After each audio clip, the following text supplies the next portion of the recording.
Hello, I'm Robin. Welcome to Bookspin. Today, I'd like to talk about this book, The Kafir Project by Lee Burvine, published in 2016. This book was quite a ride. I chanced upon this just recently, actually, while browsing Audible. I was looking at books narrated by Seth Andrews, who's a non-fiction author that I follow. He writes about atheism and skepticism, this kind of thing. And he also has his own podcast that I follow. And then I discovered that he had narrated this book by someone else, Lee Burvine. And it's a novel. It's a kind of sci-fi mystery thriller with religious and atheistic themes. So I thought that sounds really interesting. That sounds like my kind of cup of tea. So I started listening to it. And straight away, I was hooked. I knew I was onto something special. And I was getting into it so much that I thought, this is a book that I want to reread at some point in the future. You know, when you're enjoying something so much, you're already thinking about rereading it. So that's why I ordered this physical copy. The audiobook is great, but next time I read this, I want to experience it in a different way. So I picked up the book. Anyway, let's talk about what this book is about. The Kafir Project. It's a fast-paced mystery thriller, and it combines elements of scientific intrigue and observational time travel, along with archaeology and, critically, historical reinterpretation of religion. And it's this religious element to the story that makes it really fascinating in quite a bold and provocative way. So in this story, we follow a protagonist, Gavin Rees, right, who is an astronomer and a TV scientist.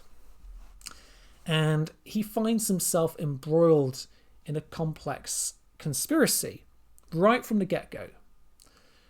At the start of the book, he gets invited to a private interview with a world-famous physicist whose name is Fisher. And it's during this interview that he gets invited into a secret, controversial research project. But before he has the chance to really understand what it's about, Fisher gets assassinated. Now, that's no spoiler. We're only on chapter 1. And there are a lot of chapters in this book, a lot of short chapters. I think it's something like 60-something chapters in here. Let's have a look. 67. Yeah, 67 chapters. And most of these chapters are just a few pages long. So it's a fast-paced book. Anyway, Fisher gets assassinated. Rees has been entrusted into this project, which he doesn't understand yet, but he's already become a target himself for some very powerful enemies who want him dead. Okay? So right away we've got an intriguing mystery. We've got political and scientific intrigue. Following the rendezvous, all that Rees retains after he escapes is Fisher's notebook and an instruction to meet a mysterious colleague whose code name is Herodotus. Okay. And from here on out, things start to get increasingly complicated.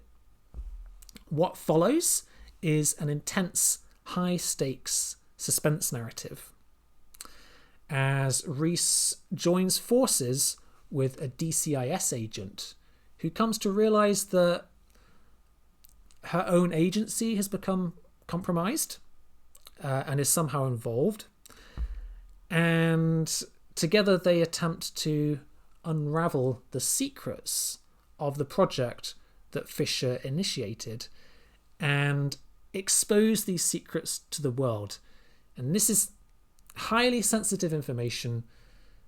And the project's name is the Kafir Project. Now, this is where things start to get really interesting. Central to this project is a groundbreaking piece of technology that Fisher pioneered.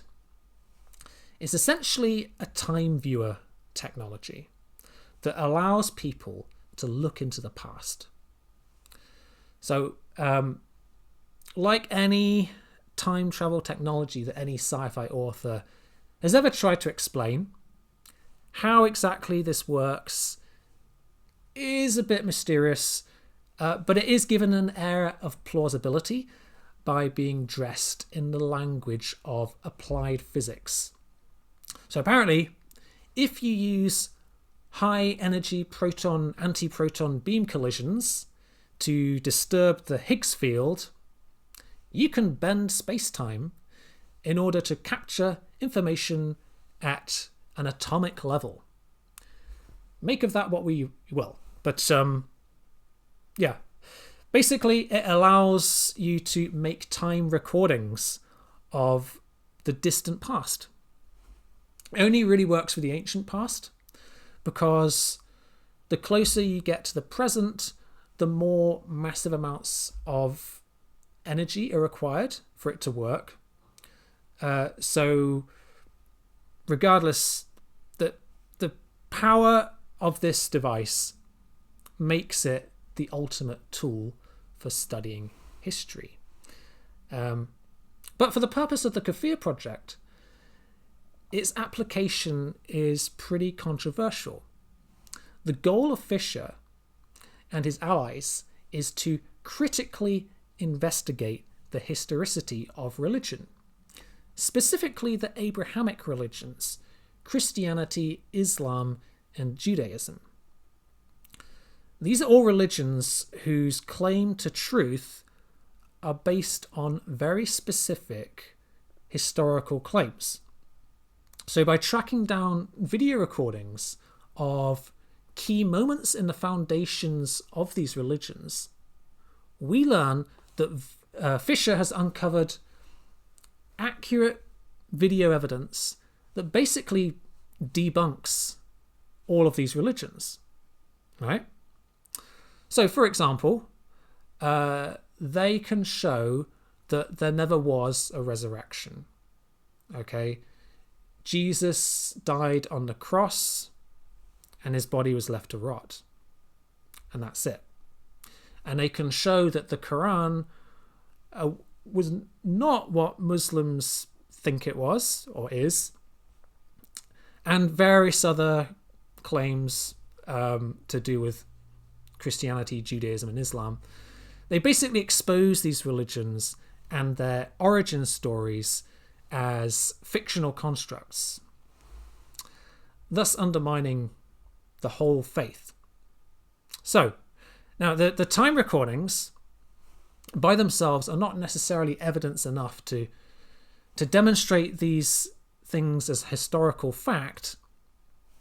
Historical artifacts are also needed to prove that a specific time recording is genuine. So the time viewer itself can be used to trace items backward and forward in time along the time axis.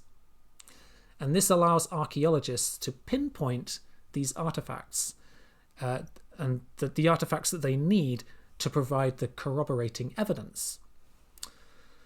So you could use the time viewer, for example, to track the life of Jesus, where he died and where he was buried. And thus you could find any surviving bone fragments of his body that might have been left behind. And if you match the video recordings with the archaeological artifacts, the evidence becomes overwhelming. I think this is a really fascinating idea, using science to systematically dismantle religious claims. It's also hugely controversial, of course.